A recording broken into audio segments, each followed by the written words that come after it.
The Galactic Council declared war on humanity. Then she whispered, "You have no idea what you've started." Part 1: The Verdict. The alert came through while I was eating flatbread in the mess hall of Kessler 7, a frontier outpost sitting at the edge of map space like a forgotten thought. It was a Tuesday. I remember because Tuesdays were the only days the kitchen made flatbread, and I had been looking forward to it since Saturday. The klaxon did not build slowly. It hit all at once, every screen, every speaker, every personal comm device on the station lighting up in a single second. I set down my flatbread. The voice that came through was not a voice I had ever heard before. It was synthesized, perfectly neutral, and spoken Galactic standard with the kind of precision that only comes from something that has never once second-guessed itself. By unanimous decree of the Galactic Council, the species designated Homo sapiens, common name humanity, is hereby classified as an omega threat to interstellar stability. Effective immediately, a state of total war is declared against all human territories, vessels, and installations. The species will be contained. Resistance will be answered with proportional escalation until compliance is achieved. This decree carries the full authority of 63 member civilizations. You have 30 standard cycles to begin the process of unconditional surrender. The mess hall went completely silent. I counted 7 seconds before someone dropped a tray. Then everyone started talking at once. Chairs scraping back, people pulling up screens, junior officers looking at senior officers the way children look at adults when they want someone to say it is going to be fine. My communications officer, a young man named Oliver Grant, stood across the table from me with his mouth slightly open and the color entirely gone from his face. He was 22 years old and had been stationed on Kessler 7 for exactly 4 months. "Commander Mirza," he said, "what do we do?" I picked up my flatbread and took another bite. Not because I was not thinking. I was thinking extremely fast. But I had learned a long time ago that the most important thing a leader can do in the first 10 seconds of a crisis is refuse to look panicked, because panic is contagious and calm is contagious. And I had 73 people on the station who were all watching me right now, whether they knew it or not. I chewed. I swallowed. I set the flatbread down. "Oliver," I said, "get me a full station diagnostic and patch me into fleet command. Everyone else, finish your meals and get to your stations in an orderly fashion. We are not running."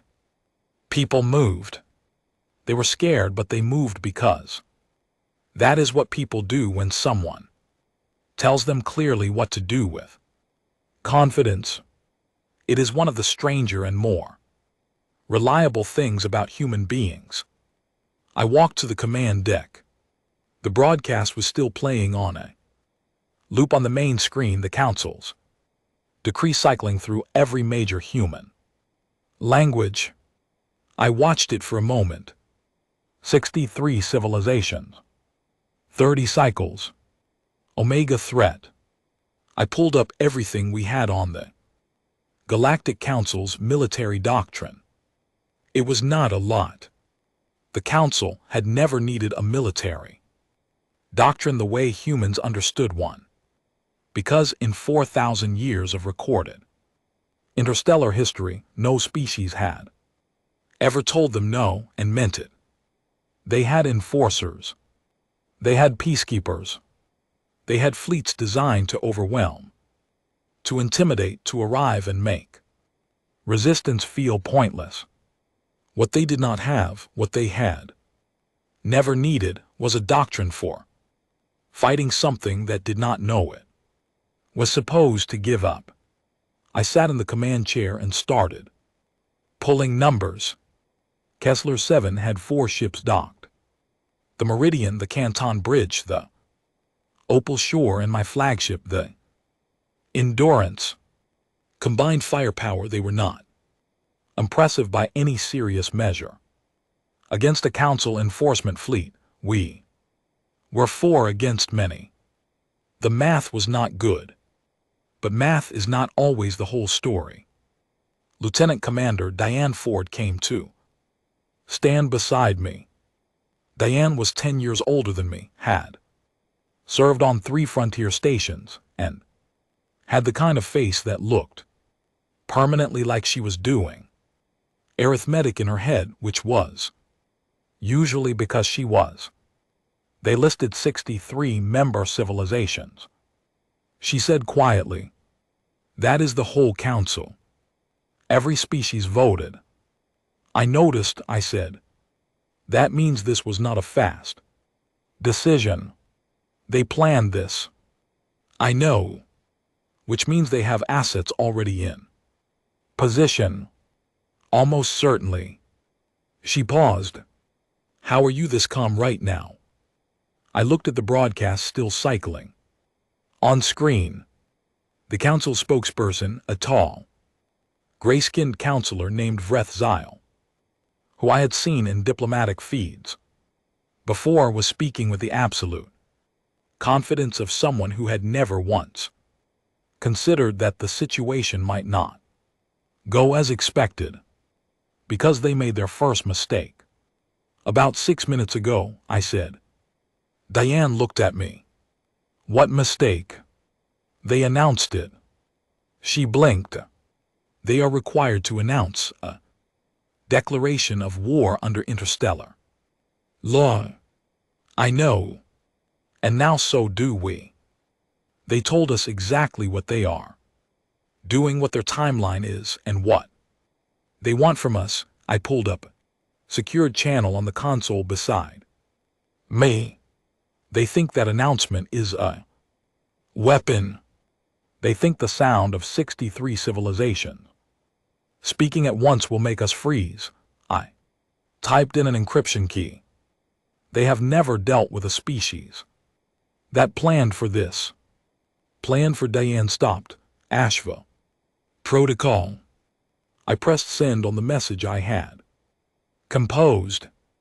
It was addressed to 6 specific fleet commanders across the frontier and to a single office on Earth that I will not name here. The subject line was 4 words long. Begin protocol. HFY. Now, we have been running worst day simulations for 40 years, I said. Every war college, every tactical tank, every quiet room where generals sit and ask themselves the question they are afraid to ask out loud: what do we do if the whole galaxy comes for us at once? We have been answering that question for 4 decades. Oliver's voice came from his station. Commander, I have fleet command on the channel. Earth Parliament is already discussing surrender terms. I almost smiled.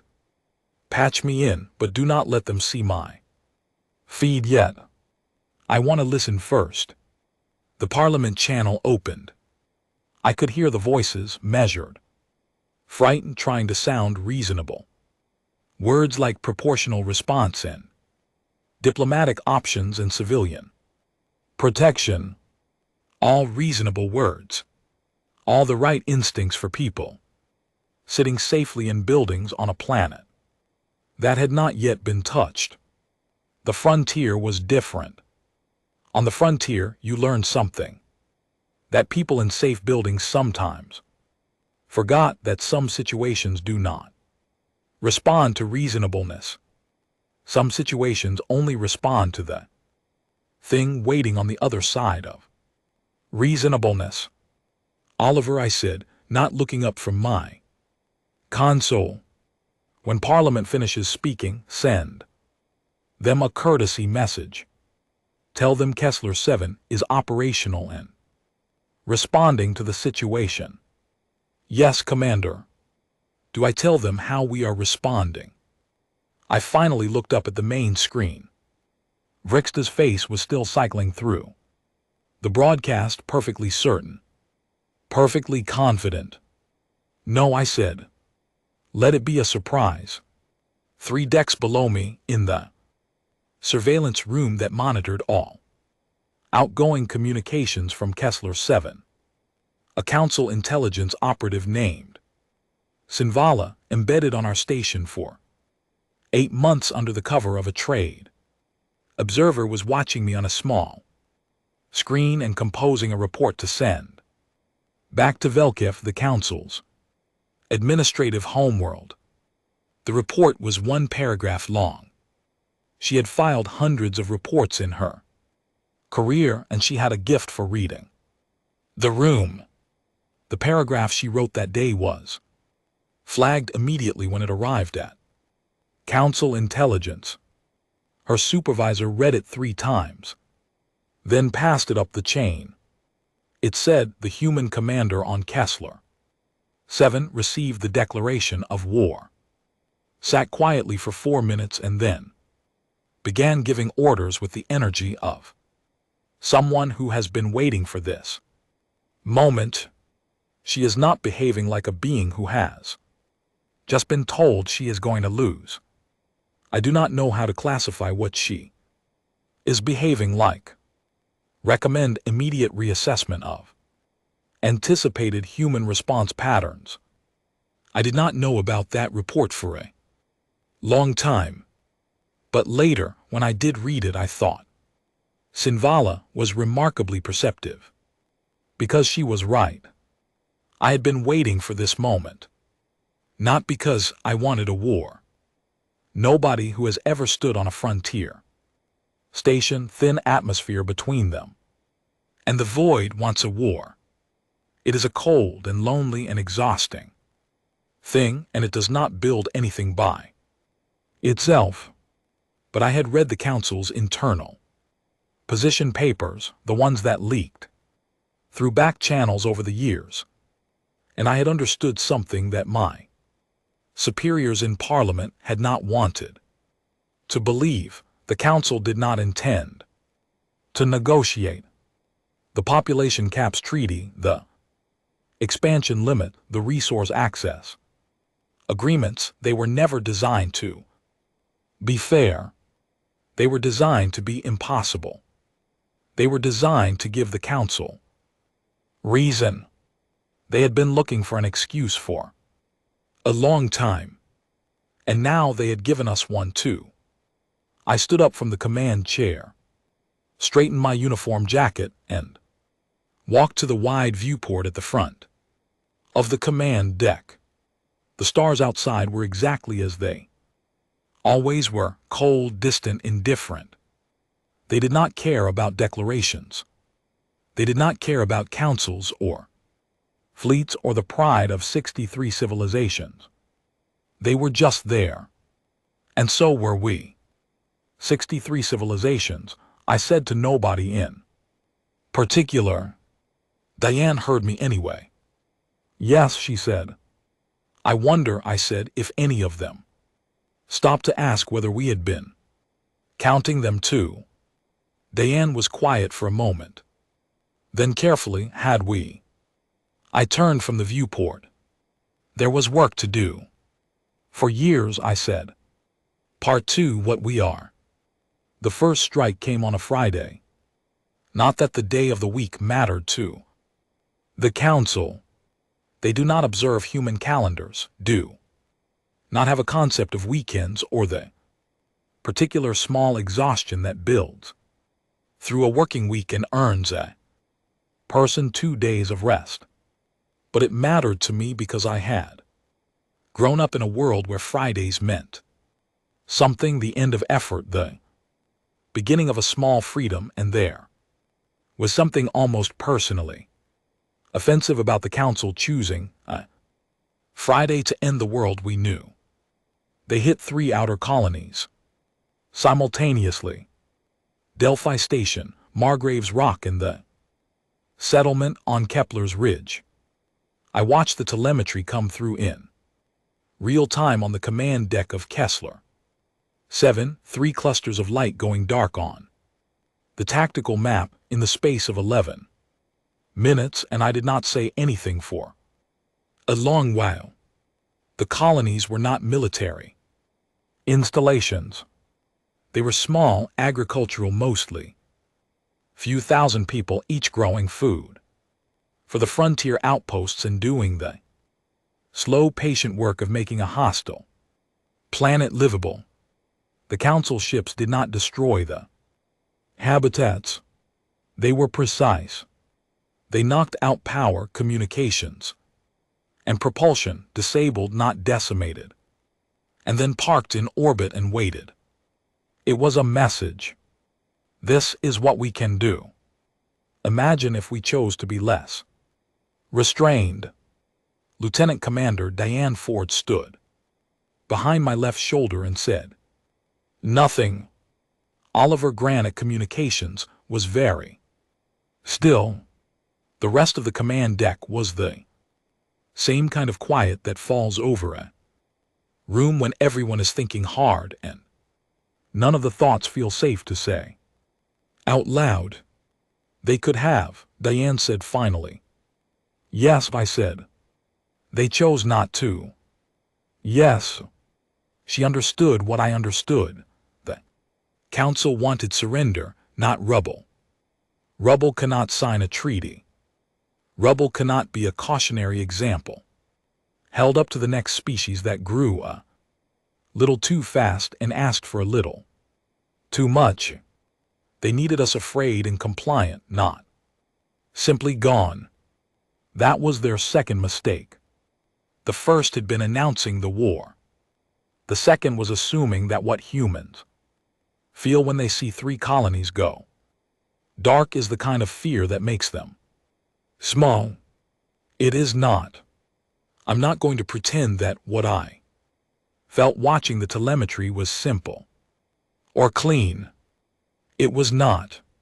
It was complicated and it was heavy, and there was a very specific kind of pain in knowing that thousands of ordinary people had just had their ordinary Friday interrupted in the worst possible way. People who had been doing laundry or eating lunch or watching their children run between the habitat rows. People with no say in any of this who woke up that morning with no reason to think the galaxy had chosen today to remind them how small they were. But underneath that, alongside it, not replacing it, was something else. Something that I have no good polite word for. A kind of sharpening. A narrowing of focus so complete that everything peripheral just dropped away. And what remained was pure, cold, and absolutely clear. The council had made their move. Now we made ours. "Oliver," I said, "open an encrypted channel to Fleet Commanders Nora Walsh, Ben Calloway, Dan Lester, and Petra Vance. Authentication Delta 7. Tell them the window opened 12 minutes ago." "Yes, Commander." They would know what that meant.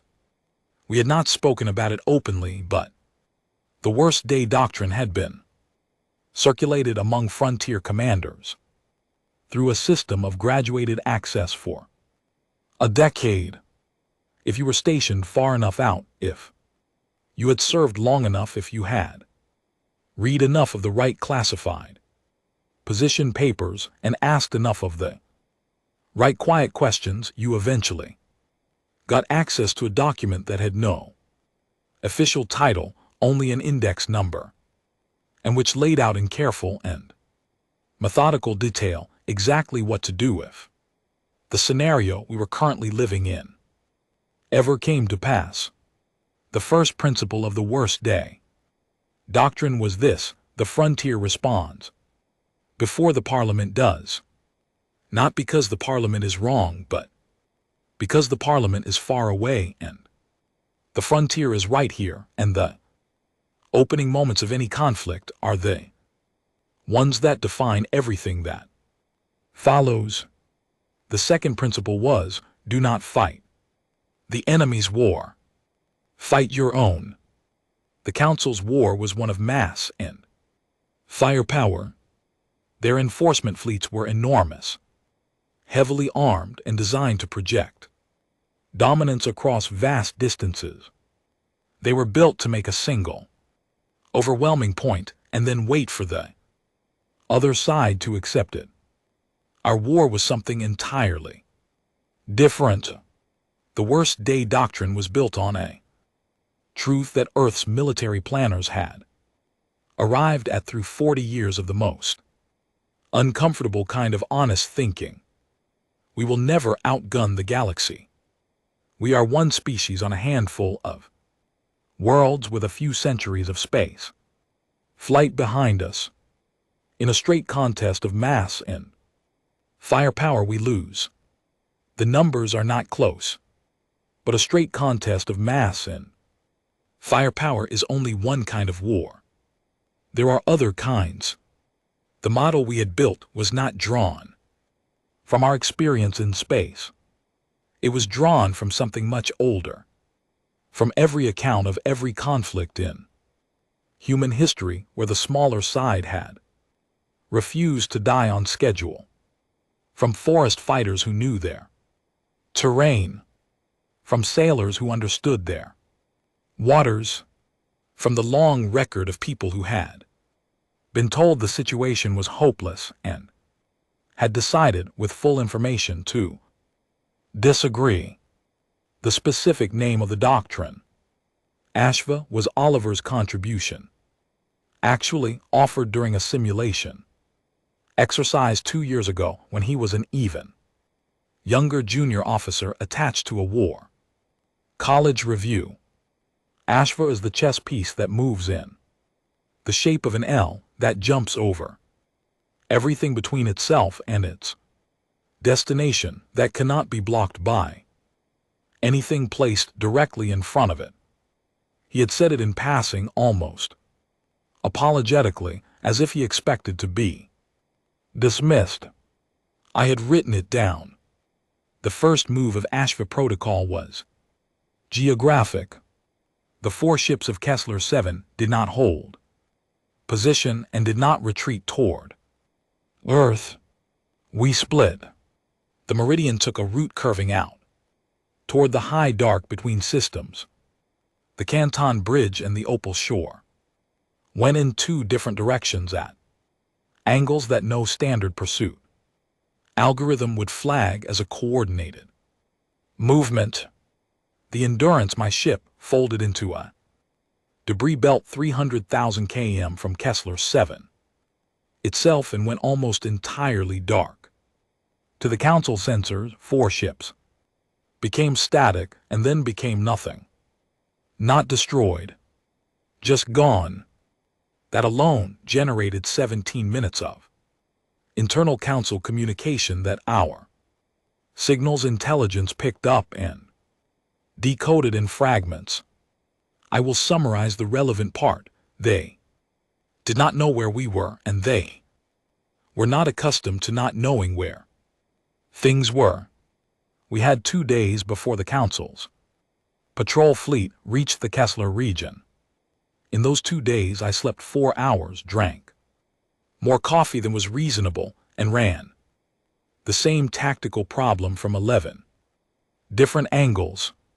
The patrol fleet was 7 ships, medium-class enforcement vessels, the Council's standard frontier tool, heavy enough to handle any conventional resistance and fast enough to chase anything that ran. We were not going to run, and we were not going to be conventional. Diane came to find me in the map room on the second day, where I was sitting with a cold cup of coffee and a tactical display that I had been staring at for 2 hours. I know that look, she said. Which look?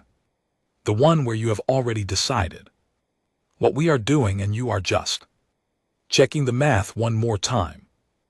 I said nothing, which was its own kind of answer. The gravitational slingshot, she said. It was not a question. The debris belt we were hiding in sat at the edge of a useful gravitational relationship between Kessler's 7 star and a dense dark companion object that most navigational charts listed as navigationally hazardous and worth avoiding. It was worth avoiding if you were trying to hold a steady course.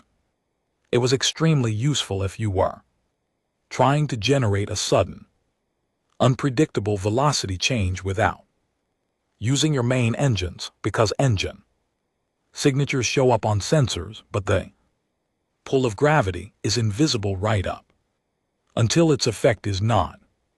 The Council's fleet doctrine had been developed by species who used gravitational bodies as obstacles, not as tools. Their positioning algorithms avoided complex gravitational environments, which meant that when they entered the Kessler region looking for us, they would approach from a direction that made sense given normal tactical logic. And that direction happened to bring them through a corridor where they physics were going to be very unkind to them if someone knew exactly how to use it. We knew exactly how to use it. On the morning of the 3rd day, the Council's patrol fleet appeared on our sensors exactly where I expected it. 7 ships moving in formation, running detailed scans of the region, looking for 4 ships that had vanished. They were very good at what they were trained to do. They were not trained for this. The endurance came out of the debris belted vector that no pursuing ship would have predicted, because it was not a vector any powered vessel normally use. We were riding that slingshot using the companion objects gravity to add velocity that our engines had not produced, and therefore our engine signature had not broadcast. We crossed the distance between ourselves and the leading Council vessel in 40 seconds. Their point defense had 3 seconds to respond. 3 seconds is not enough. The strike was surgical. Their propulsion, their communications array, their weapon systems. We were not trying to destroy them, and we did not. A disabled ship is more useful to us than rubble, because a disabled ship sends a message that rubble cannot. A disabled ship says, we were right behind you and you never heard us coming. And we chose to stop here. The remaining 6 Council ships broke formation, which is exactly the thing you should not do, but is exactly what any crew will do when they watch their lead vessel go dark in 40 seconds with no warning, and in the broken formation. The Meridian and the Canton Bridge appeared from 2 separate directions that the Council's response protocols had not accounted for. It was over in 11 minutes. No Council crew member was seriously hurt. All 6 remaining ships were disabled and left in stable orbits. I recorded a brief message for the Council's Fleet Command and attached it to a signal buoy set to broadcast on a loop from the engagement site. The message was simple. I did not shout. I did not threaten. I spoke in the same calm register I had used in the mess hall when I told my crew not to run. I said, this is Commander Aisha Mirza of the Terran Expeditionary Fleet, speaking from the Kessler engagement site. 7 ships came looking for 4. You will find your 7 ships exactly where we left them, undamaged and crewed by people who are unharmed. We are not where you are looking. We will continue to not be where you are Looking. If the Council wishes to discuss this further, we are available for the conversation. We are not available for surrender. There is a difference. I paused and then added one more thing, because I thought it was important. Your crews are well. Please let their families know. I cut the signal. Oliver was looking at me from his station with an expression I could not quite read. He had been running on almost no sleep, and a great deal of adrenaline for 3 days, and I thought the expression might be a kind of odd exhaustion. Commander, he said, that last part, about their families. Yes. Will they understand why you said that? I thought about it. About Reth Axe and his 63 civilizations. And about the fact that in 4,000 years of managing the galaxy, the Council had probably never once thought to send that message to the other side. Probably not yet, I said. But they will file it somewhere. And someday they will remember it. We were moving again before the day was out, different direction, different corridor, a completely new part of the frontier where the Council would have to start their search from scratch. We had no base. We had no fixed position. We were water moving around a stone. 2 days later, Oliver patched through a signal he had picked up from Earth. It was not an official broadcast. It was coming from somewhere. Underground, a civilian channel, low power, the kind of frequency that slips through gaps. It was a song. I do not know who started it or how it spread, but millions of people on Earth were humming the same melody at the same time, a human sound moving through the air of a planet that was refusing to be quiet. No words. Just the melody, persistent and calm. Like water. I listened to it for a long time. Diane came to stand beside me again. She listened too. They know, she said. Not a question. They know, I agreed. Outside the viewport, the stars continued to be exactly what they had always been. We continued to be exactly what we had always been. And somewhere on Velkath, in a large, informal chamber, 63 civilizations were beginning slowly, with considerable resistance, to realize that the 30-cycle countdown they had issued with such confidence was not going to produce the outcome they had planned for. We were just getting started. Part 3, She Who Whispers. 6 months into the war, the Council stopped calling it a containment operation. I know this because Sinvala, the Council intelligence operative who had been watching me from the surveillance room on Kessler 7 on the first day, eventually defected. Not immediately and not easily, and for reasons I will get to. But when she did, she brought records with her, and among those records was a transcript of the internal council session where the language officially changed. The phrase they used was an active and unresolved conflict with an adaptive adversary.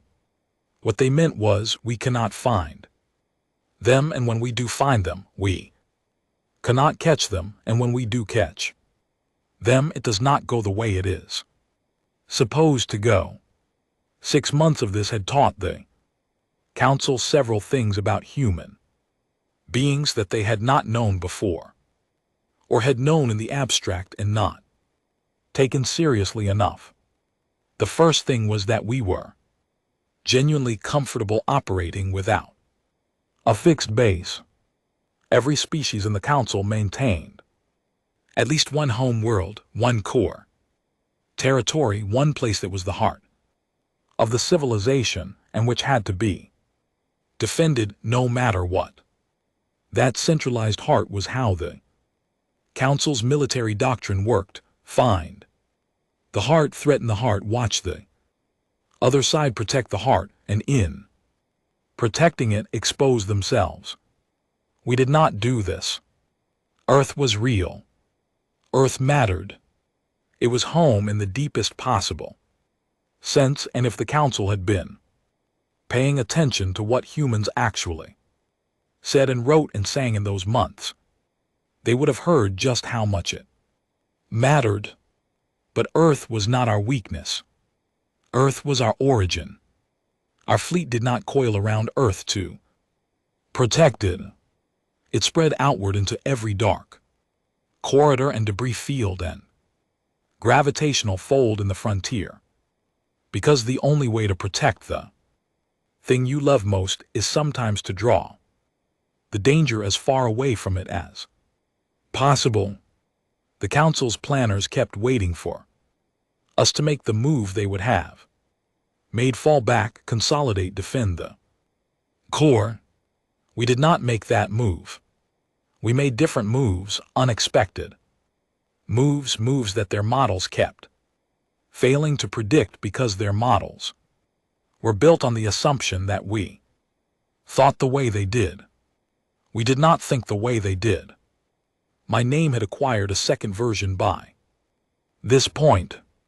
Among the Council's military command, I was listed in official documents as Commander Aisha Mirza, Terran Expeditionary, Omega Threat Designation. But in the field, among the crews of the enforcement fleets who had spent 6 months being surprised by things that came from directions they had not anticipated, I was called something else. Nakvith. It does not translate precisely into English. The closest version is something like the Whisperer, but that misses the specific texture of the word in Galactic standard. It carries the implication of someone who speaks before you know they are there, who is already behind you before they have said anything. It was not a flattering name from the Council's perspective, but I will admit, in the privacy of this account, that I did not mind it. The name arrived indirectly through captured Council communications fragment that Oliver decoded with the kind of intense focus he brought to everything. He presented it to me with a careful expression, the way you show someone something you are not sure how they will receive. They have a name for you, he said, and told me what it meant. I thought about it for a moment. Is it accurate? I asked. I think so, he said. Then I will take it, I said, and went back to the tactical problem I had been working on. This was around the time that the Council's internal dynamics began to fracture in ways that their external face tried hard to conceal.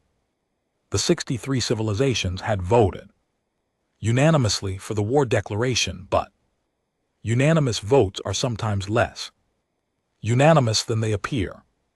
Some species had voted yes because they genuinely feared human expansion.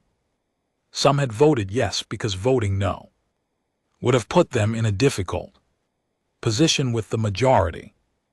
And a small number, 3 civilizations, 4 if you count the one that was deeply split, had voted yes while privately believing the whole situation was being managed poorly and would end badly.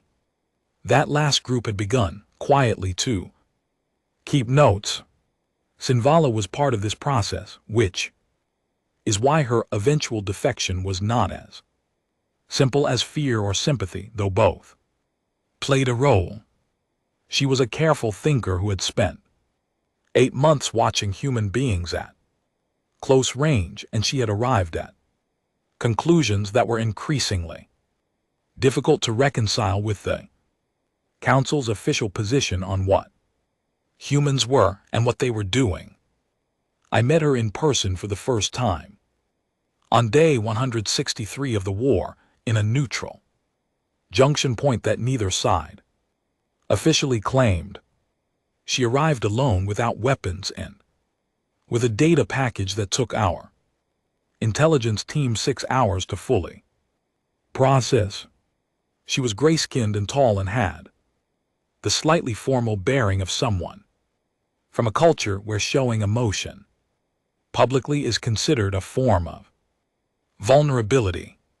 But her eyes were direct and steady, and I had long ago learned to trust steady eyes overperformed confidence.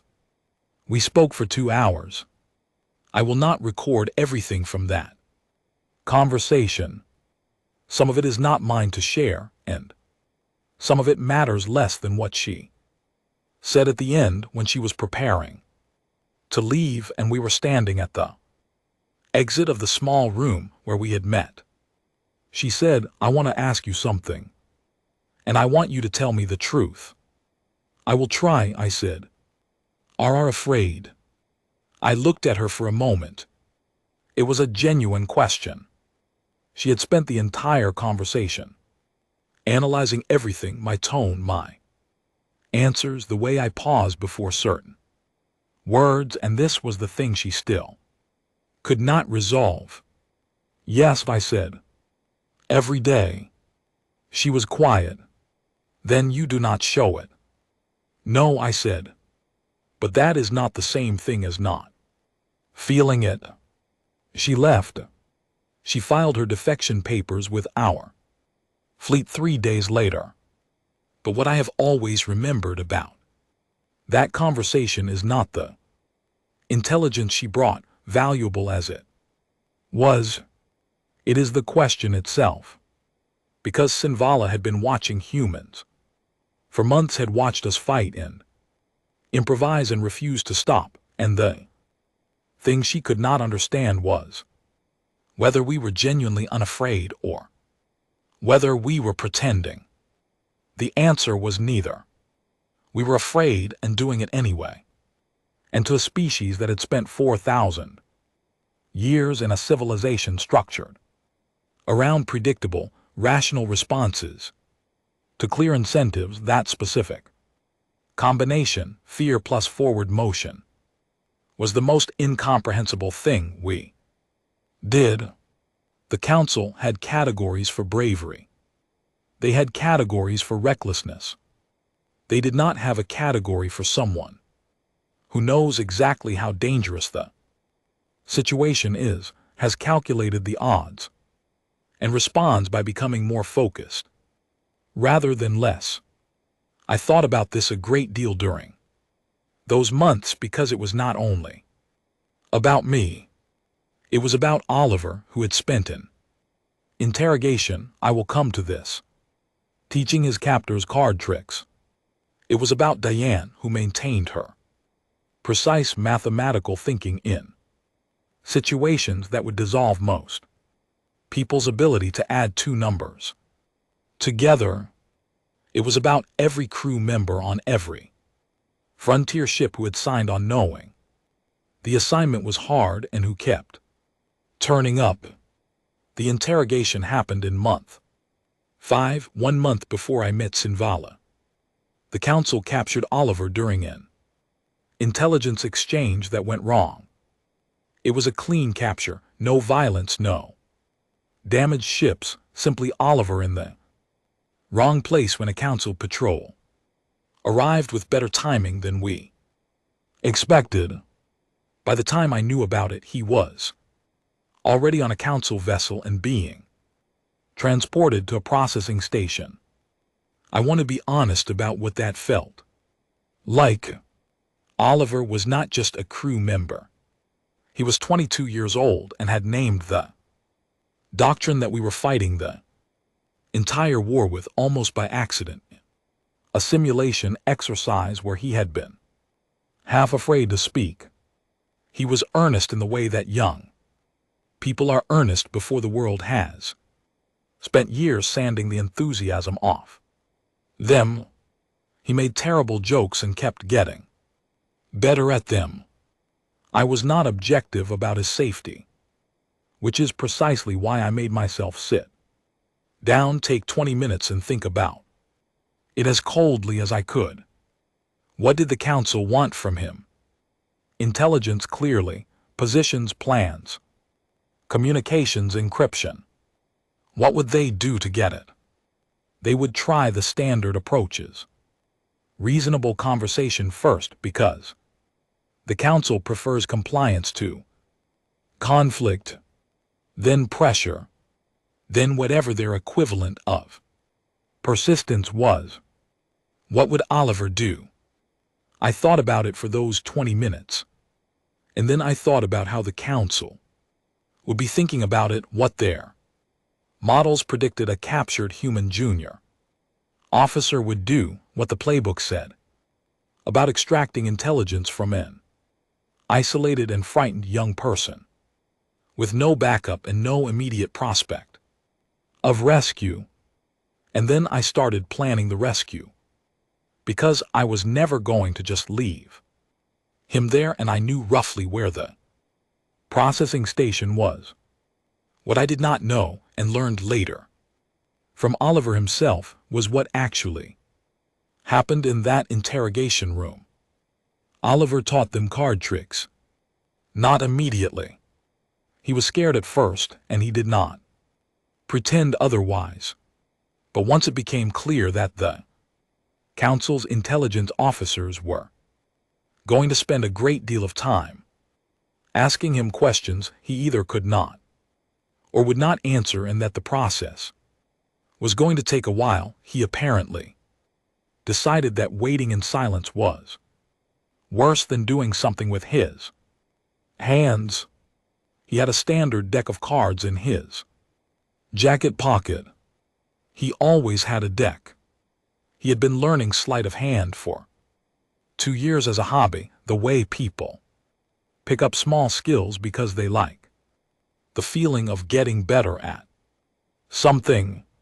He spread the deck on the table. He showed his interrogators a trick. They were baffled. He showed them another one.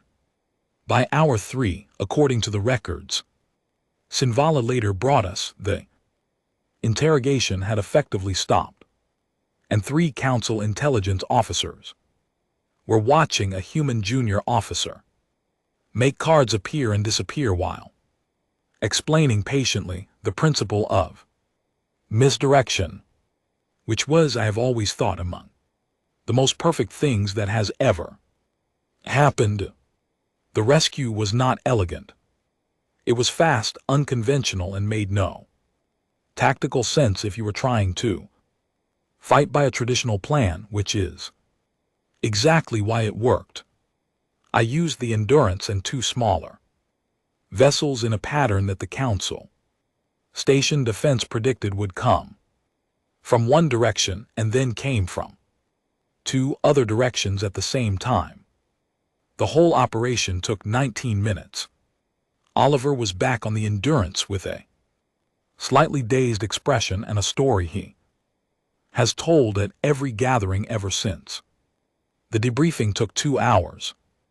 At the end of it, when he had covered everything, the interrogation, what they asked, what he did and did not tell them, he looked at me and said, they were not bad. The interrogators, they were just doing their job. I nodded. Most people are just doing their job. Does that matter? He asked. Not challenging. Genuinely asking. It means we should not hate them, I said. It does not mean we should stop. He thought about that. Nodded slowly. Commander, he said, how did you know I would keep them busy long enough? I looked at him. I thought about 20 minutes of cold, tactical thinking and the conclusion I had arrived at.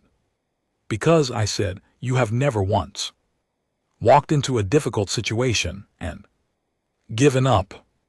You just find something useful to do with your hands until the situation changes. He was quiet for a moment. I did not know you noticed that, he said. I notice everything, I said. That is my job. What I did not say, because some things are better left as actions rather than words was that it had not been a tactical calculation at all. I had simply known Oliver well enough to know what he would do. And knowing your people, really knowing them not as assets or resources, but as specific human beings with specific qualities is not a soft skill. It is the sharpest tool in any commander's hand. The council did not know that about us. Yet, they were beginning to suspect it. And that suspicion was beginning to change things. Part 4, The Weight of Us. The message came through on a Thursday morning, 14 minutes old by the time it reached me.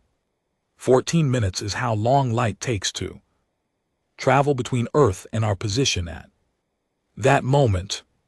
14 minutes is not very long in most circumstances. It is long enough to drink a cup of coffee, to read a short report, to walk the length of the endurance twice. 14 minutes is exactly the amount of time I had to not know what the message was going to tell me. The council had struck Earth. I knew it before the message finished decoding, because the signal pattern was the kind our intelligence systems used only for Category 1 events, and the only Category 1 event we had not yet faced was Earth itself becoming a target. I sat in the command chair and I watched the decoding bar move across the screen. And I thought about my mother, who lived in a city on the coast of England, who called me every 2 weeks on whatever channel was currently available, who grew tomatoes on her balcony and sent me photographs of them with captions that were always funnier than they needed to be. I thought about whether the city was still there. The message finished decoding. The council had not struck civilians. They had struck infrastructure, 3 major power relay stations, 2 interstellar communication hubs, the docking facilities above Earth's southern orbital zone. Precise, damaging, deliberately non-lethal. The same message they had sent in month 1 with the outer colonies, scaled up. This is what we can reach. This is what restraint looks like from our side. Imagine if we stopped being restrained. My mother's city was fine. I sat in the command chair for a long time after reading that. Longer than I needed to. Diane came in, read the message over my shoulder, and stepped back without saying anything. Oliver checked the transmission twice to make sure he had decoded it correctly. The rest of the command deck was very quiet. Then I stood up. "Get me Walsh, Calloway, Lester, and Vance," I said. "Encrypted channel all 4 simultaneously. And get me Captain Helen Ford from the Argent and Commander Sam Ockefer from the Narrow Sea." Diane looked at me carefully. All 6. All 6, I said. The 6 Frontier Fleet commanders assembled on the channel within 40 minutes, their faces on 6 separate screens arranged across the communications wall. Nora Walsh, compact and careful, with the kind of stillness that meant she was already thinking 3 moves ahead. Ben Calloway, older than all of us, who had been on the frontier longer than any of us and had a habit of cleaning his glasses at exactly the moments when things got most serious. Dan Lester and Petra Vance, who had served together on the Opal Shore before Vance took her own command, and who communicated in the shorthand of people who have been in danger together. Helen Ford, who had been asleep when the summons came and had the slightly sharp look of someone running on 4 hours in pure professionalism. And Sam Ockefer, who had been the one most openly skeptical of Ashworth. protocol in the early briefings, and who had spent the last 6 months being, by his own admission, wrong about that. I told them what I was thinking. The silence afterward was longer than I expected. Then Ben Calloway cleaned his glasses. Aisha, he said, which was unusual. He almost never used first names on command calls. What you are describing is not a tactical operation. No, I said. It is a message. Yes. Sent at considerable risk with limited tactical benefit if it fails. If it fails, I said. Another silence. Then Nora Walsh said, I have run the approach vectors 3 times since you started talking. It is possible. Not comfortable, but possible. I did not say comfortable, I said. Petrovan said Velkith, just the word. Letting it sit there. Velkith. The Council's administrative homeworld. The center of the most organized interstellar governing body in known space, protected by the assumption 4,000 years old and never once tested, that nobody would be foolish enough or capable enough to reach it. It was not heavily defended in the military sense because it had never needed to be. It was defended by reputation, by distance, by the impossibility of the idea. The impossibility of the idea was not as solid as it used to be.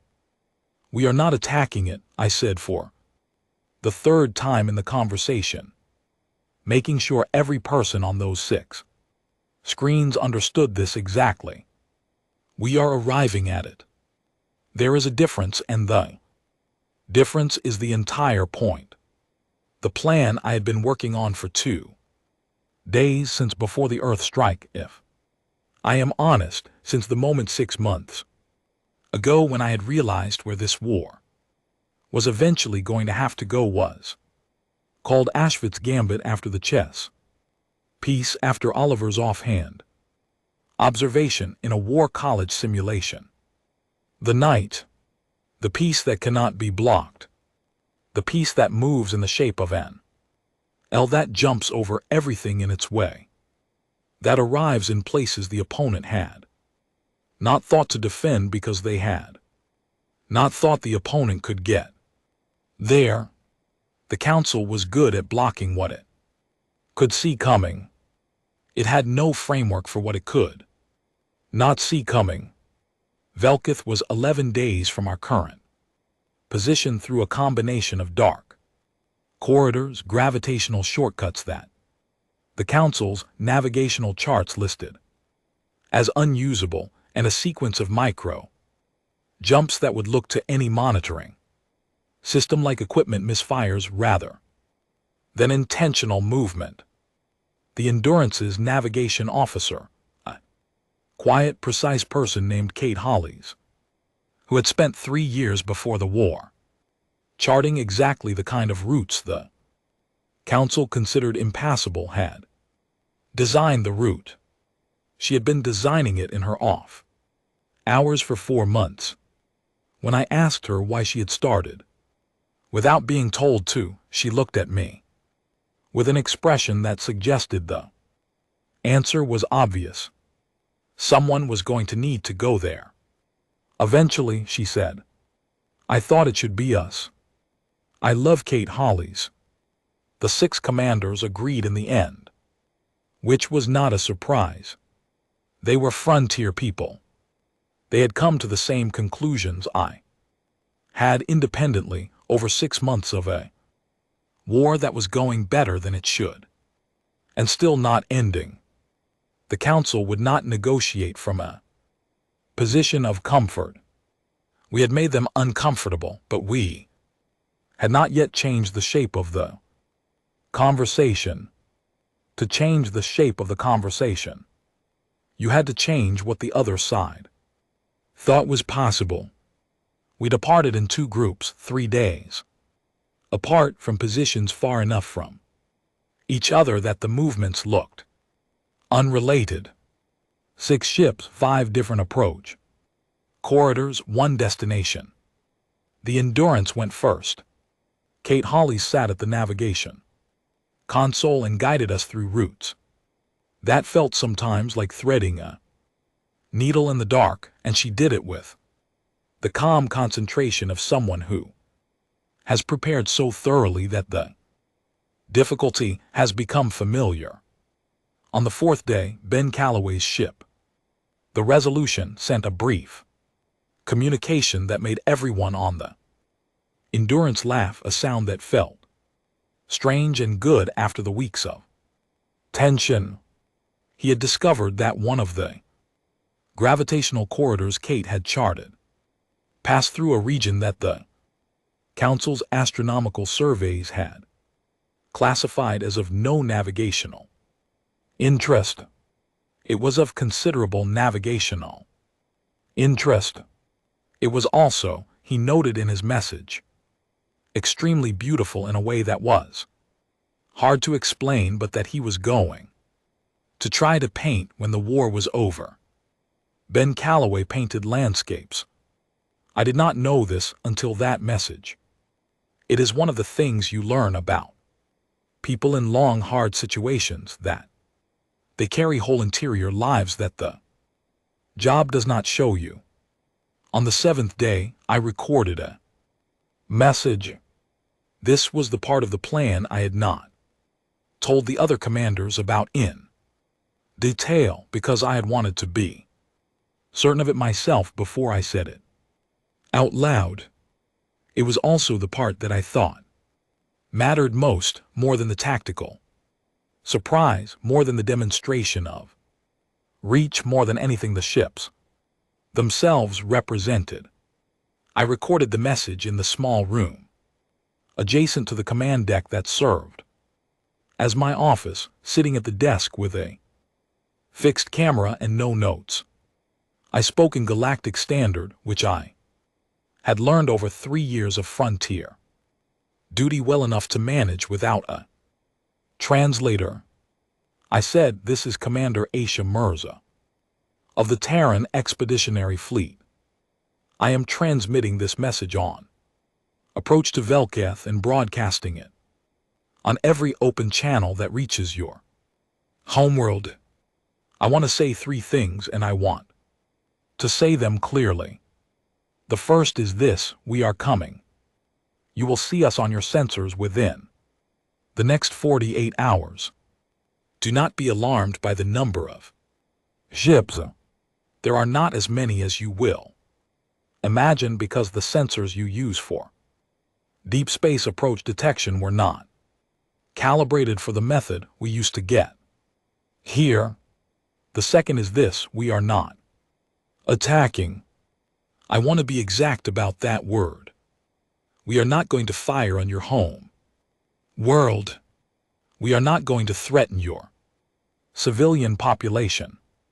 We are not going to destroy anything. Not because we cannot, but because we choose not to. That choice is made freely with full awareness of what you did to our outer colonies in month 1 and what you did to Earth's infrastructure 6 days ago. We have made the choice anyway. I want you to sit with the meaning of that. The third thing is this: we are available to talk. We have been available to talk since the first day. What we are not available to do is disappear. You declared this war. We did not ask for it. But we are here now, and we are not leaving, and if the Council would like to discuss an ending that does not require anyone to be destroyed, we are ready to have that conversation. We will hold position outside Velkath's defensive perimeter. We will not approach closer than 1 standard unit unless invited. The invitation is yours to make." I paused and then added the one line I had not planned that arrived fully formed as I was about to cut the recording. "We are not what you thought we were. but we are exactly what we said we were. Think about the difference. I sent the message. It would arrive at Velketh roughly 19 hours before we did. The final 2 days of travel required in the way that the time before large things tends to be quiet. Kate Hollies ran final navigation checks. Oliver monitored communications. Diane walked through the ship twice a day in the way she always did, the way that I had come to understand was not just routine inspection but also the physical version of knowing your people. She came back from each walk with the small particular knowledge of who was anxious, who was steady, who needed a direct word, and who needed to be left alone. On the 9th night, I could not sleep. I walked to the observation lounge at the front of the Endurance and sat in the dark looking at the stars. I thought about my mother's tomatoes. I thought about Oliver and his card tricks. I thought about Ben Calloway painting landscapes after the war, whenever after the war arrived. I thought about the 14 minutes I had spent not knowing whether my mother's city still existed.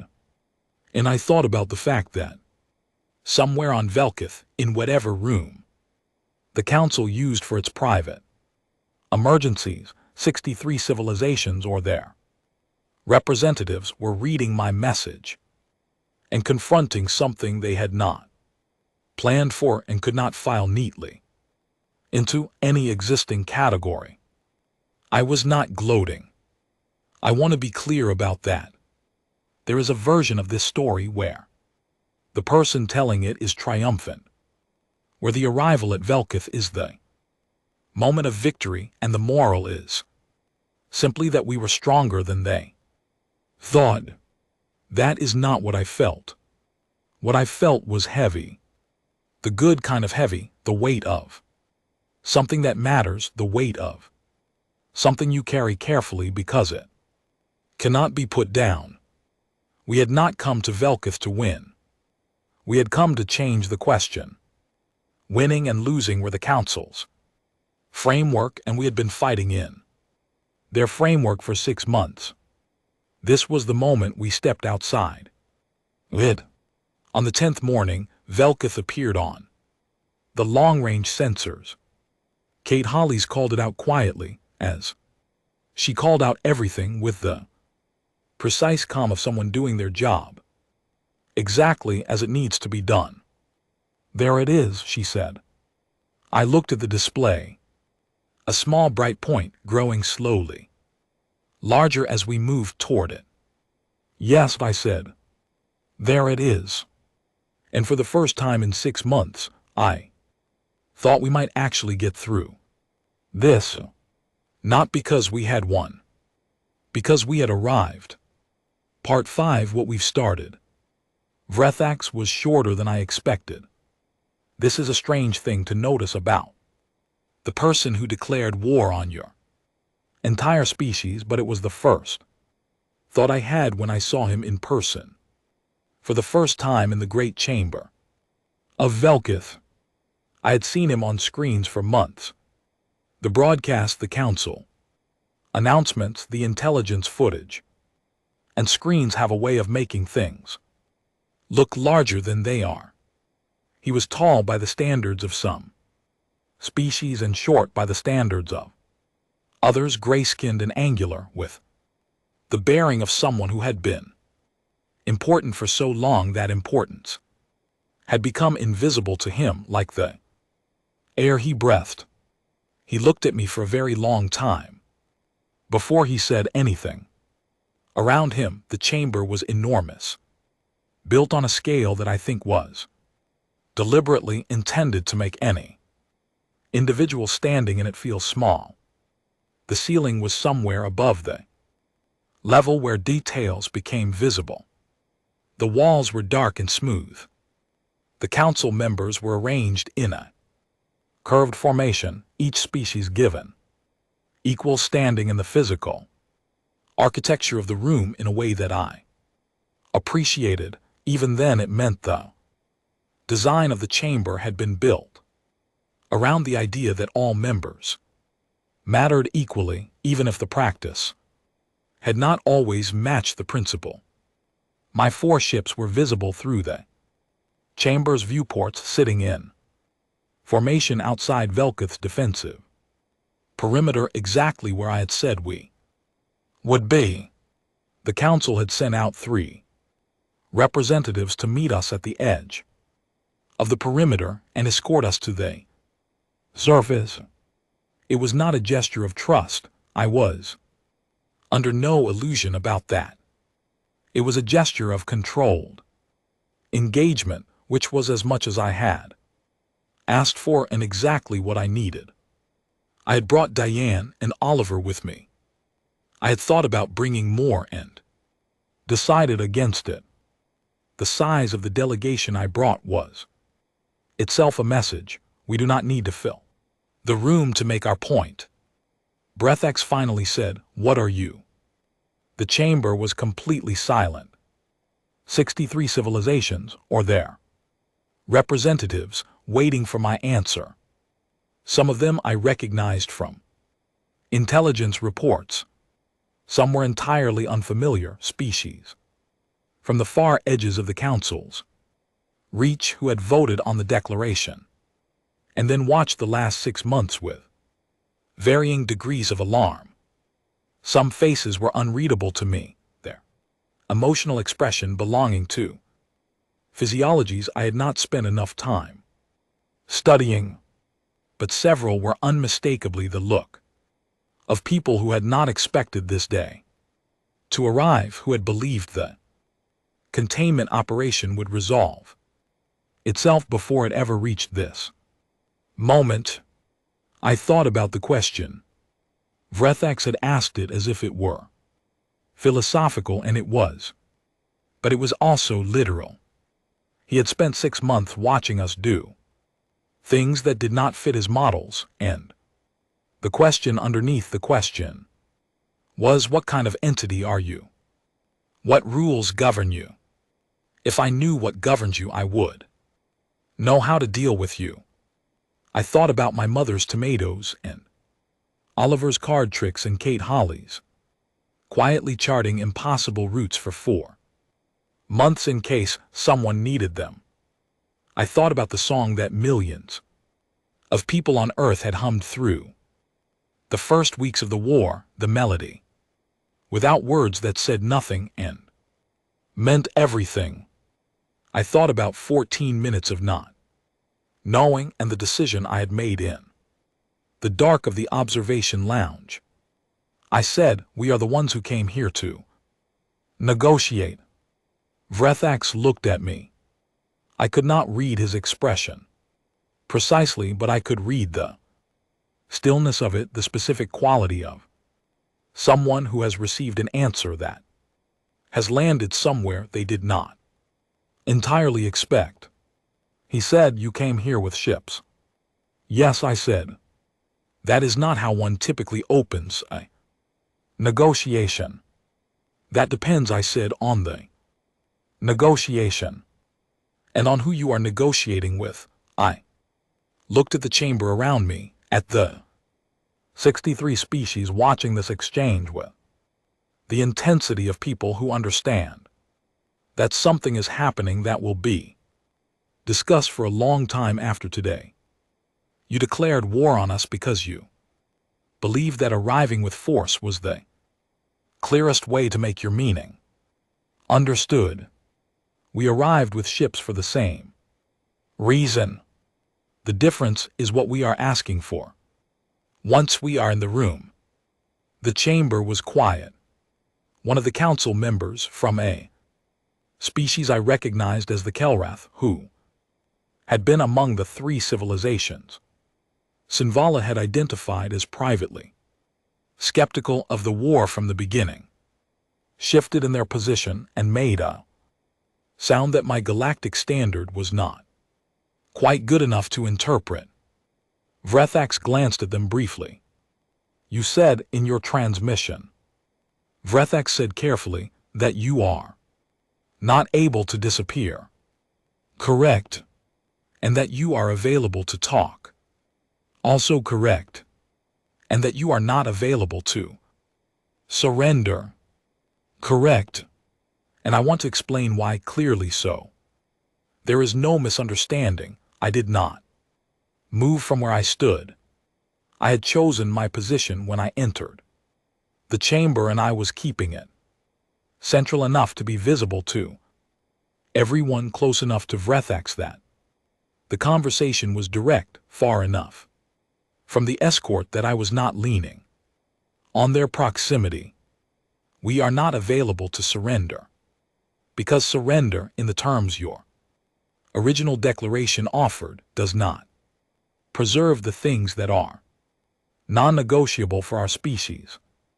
I have a list of those things, and I am prepared to share it, and none of them are things we invented in the last 6 months to use as a bargaining position.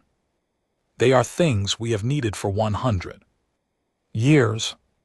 Vrethak said, "You are referring to the Population Caps Treaty." "I am referring to the fact that humanity has 11 billion people who need somewhere to be," I said. "Not somewhere to conquer. Somewhere to live." The expansion that frightened this council was not imperial ambition. It was 11 billion people who need food and space and the ability to raise their children in conditions that do not involve waiting for the next crisis. The Caps Treaty made that impossible. We said so through every diplomatic channel available to us for 30 years. Nobody listened. Eventually we stopped asking and started building. Another silence. Longer this time.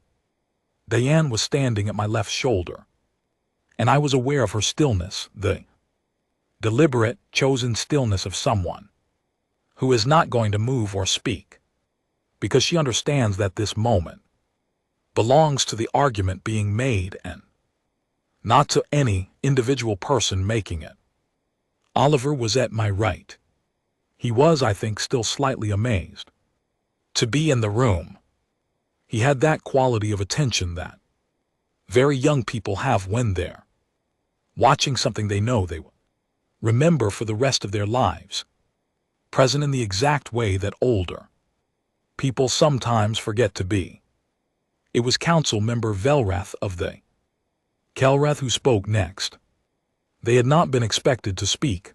I knew from Sanvala's intelligence that the Kelrath delegation had been told to observe and not engage during the initial session. Velrath apparently had decided this instruction was less important than the thing they wanted to say. "Commander Mirza," Velrath said, "their galactic standard was very good. Cleaner than Breathaxis, which surprised me. I have read your transmission several times. You said that you made the choice not to harm Velkith freely, with full awareness of what we did to your outer colonies and your home world's infrastructure. I want to ask, was that choice unanimous among your fleet commanders?" I looked at Velrath. "Yes," I said. There was no dissent.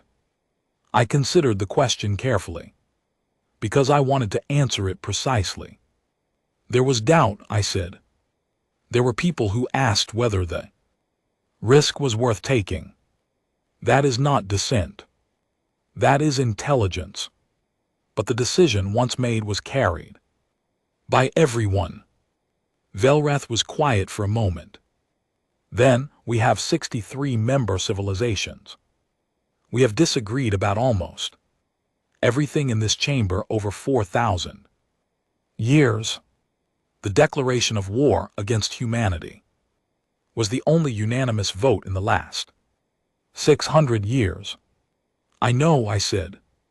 "I am telling you this," Velrath said, "because I think you should understand the weight of what you are asking. You are asking for a seat, equal standing, the right to expand without artificial limits, and the right to participate in the governance of the space you expand into. And you are asking this in a chamber that has not admitted a new member 200 years, to a council that has not been unanimous about anything since the day it voted to go to war with you. I said, I know. That is why we are asking here, and not from a position of surrender. It took 3 hours for the formal session to begin. In that time, I was escorted with Diane and Oliver to a small adjoining chamber, where we were offered food and water and whatever Sinvala had described in her briefings as the council's equivalent of a restroom. I stood by the window and looked at Vel Katha's surface, green and brown in the particular amber color of its dominant vegetation, a world that had been in the center of interstellar governance for 4,000 years, and that had in all the time never had uninvited guests arrive. At its door, Diane came to stand beside me. She had been quiet since we entered the chamber, which was normal for Diane. She stored language carefully and deployed it when it was most useful. She said, "You did not tell them about Sinvala." "No. You could have. It would have reinforced that we have sources inside the council structure." "Yes," I said. "And it would have destroyed whatever trust she has built in the last 6 months, and made every council member in that room wonder what other intelligence we have and who gave it to us. I would rather they wonder about our ships than wonder about their people." Diane nodded slowly. "Velrath surprised me," she said. "Velrath surprised me too. They seem to want this to work." "Enough of them do," I said. "That is what I am counting on. Not unanimity. Not all 63. Enough." The formal session lasted 9 hours over 2 days. I will not transcribe all of it here. Some of it was procedural in a way that is important to the outcome and exhausting to read, and I am not interested in making this account into a document. What I am interested in is the shape of what happened, because the shape is where the meaning is. On the first day, the council presented its position. Humanity would be offered a cessation of hostilities in exchange for an agreement to cap expansion at current limits for the next 50 cycles, after which the population question could be reviewed by a committee. No seat on the council. No change to the treaty structure. Essentially, a pause dressed up as a peace. I thanked them for their clarity and said no. Several council members who had entered the room expecting a human commander to be grateful for any offer looked for the first time genuinely uncertain. I presented our position. A full seat on the Galactic Council, permanent with voting rights equal to any current member.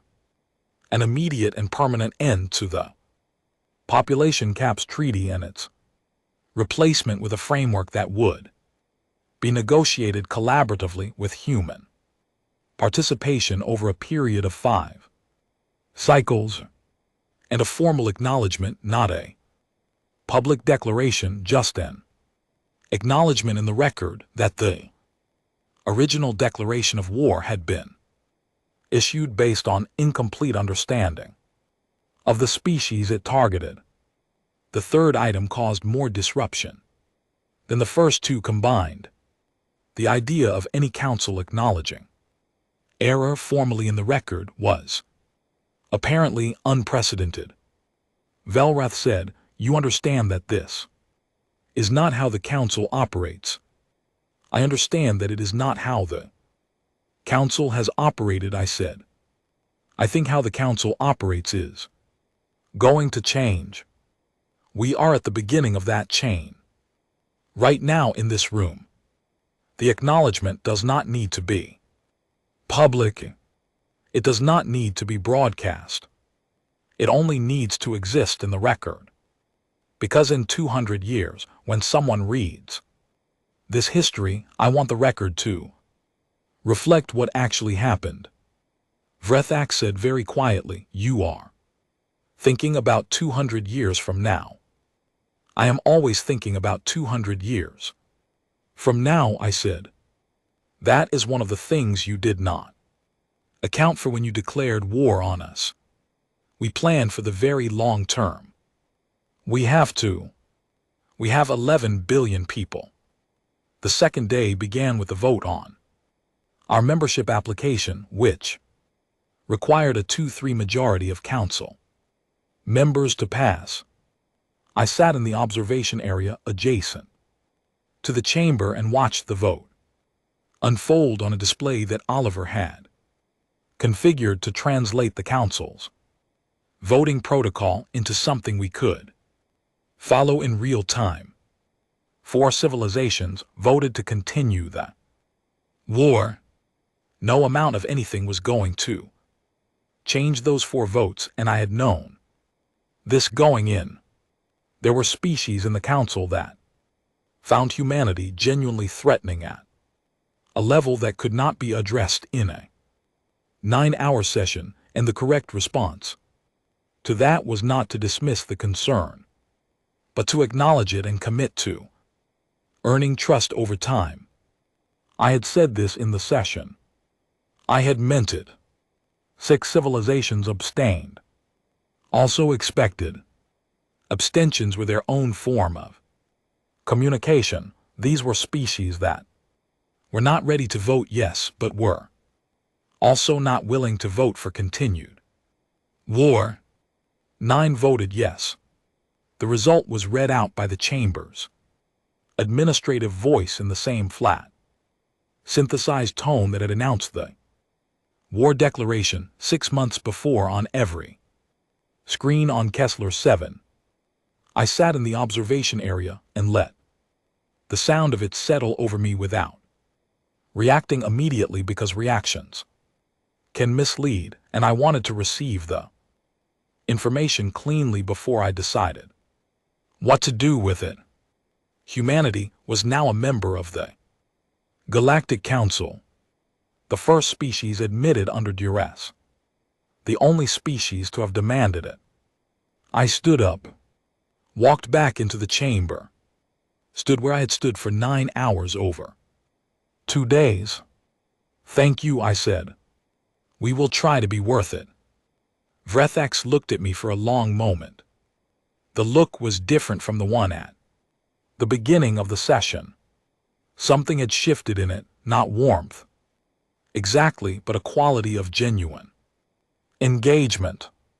He had spent 2 days watching me argue, listening to me say no to things that should have been enough and yes to things that were unreasonable by any historical standard, and I think he had arrived at a place of reluctant respect, which is different from agreement but is at least honest. He said, I have one question. Not a formal question. A personal one. All right, I said. When I spoke to you at the beginning of this session and asked what you were, you said you were the ones who came here to negotiate. I have been thinking about that answer for 2 days. He paused. What would you have done if we had refused to let you in the room? I looked at him. I thought about Kate Hawley's charting impossible routes for 4 months. I thought about the song on the radio. I thought about 14 minutes. We would have found another room, I said. He considered this. Then he said, with the particular tone of someone filing something away carefully, you would never have stopped it. No, I said. Not if we had refused the negotiation. No. Not if we had. He stopped. Not in any scenario you ran. There was no scenario in which we Stopped, I said. Not because we are reckless. Because we had people to keep alive. And because we were right. Both of those things together mean you. Keep going. The chamber was very quiet. Velrath, from their position across the room, said quietly in a tone that was more to themselves than to anyone else. We did not understand that. No, I said. You didn't.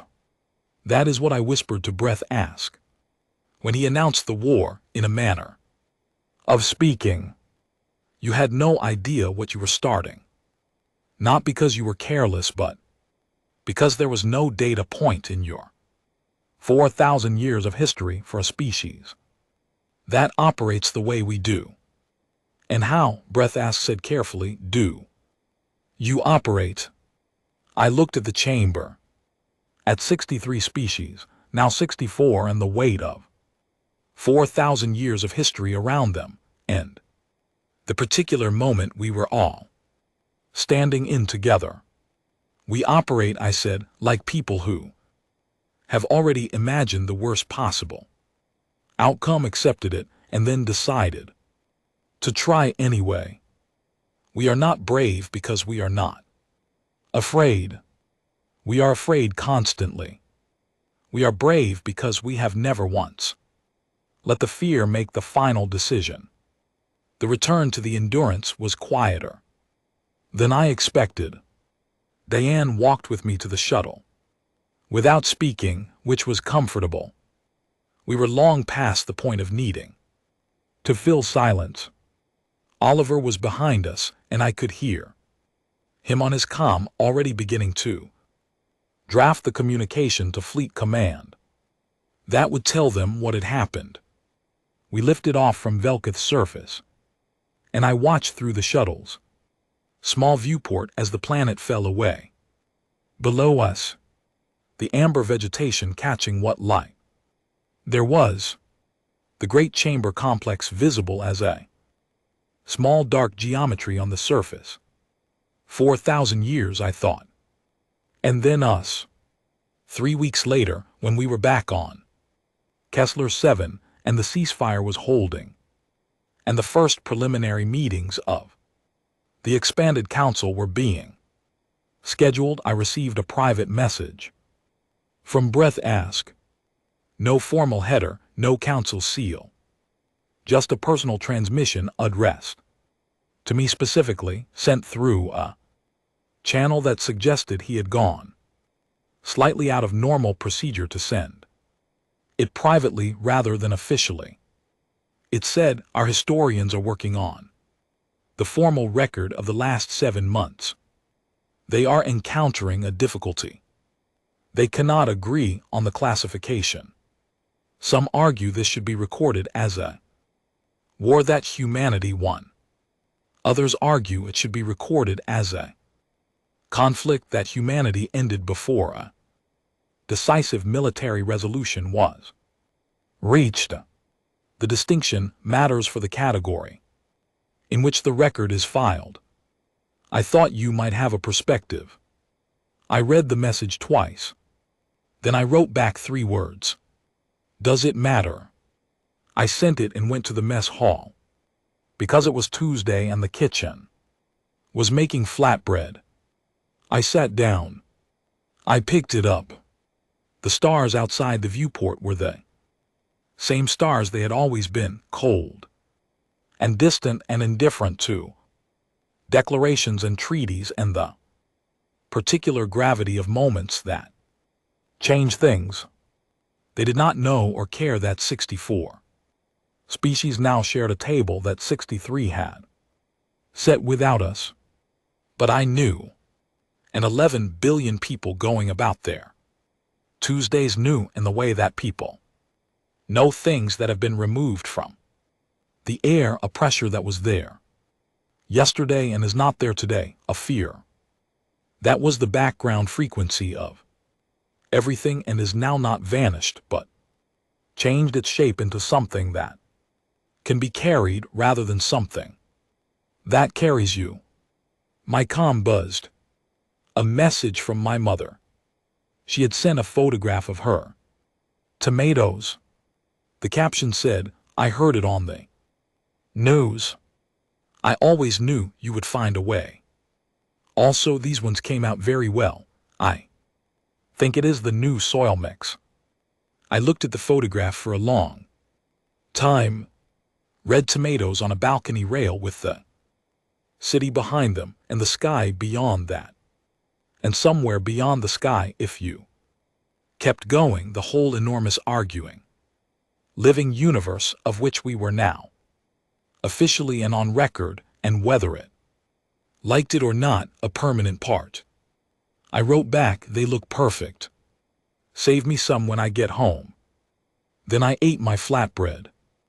Outside, the frontier waited the same way it always had, full of things we had not mapped yet, full of space that was no one's and everyone's, full of the particular silence of distances that are not empty but only waiting. We had work to do. We had always had work to do. We were, after all, exactly what we had always been. And now everyone knew it.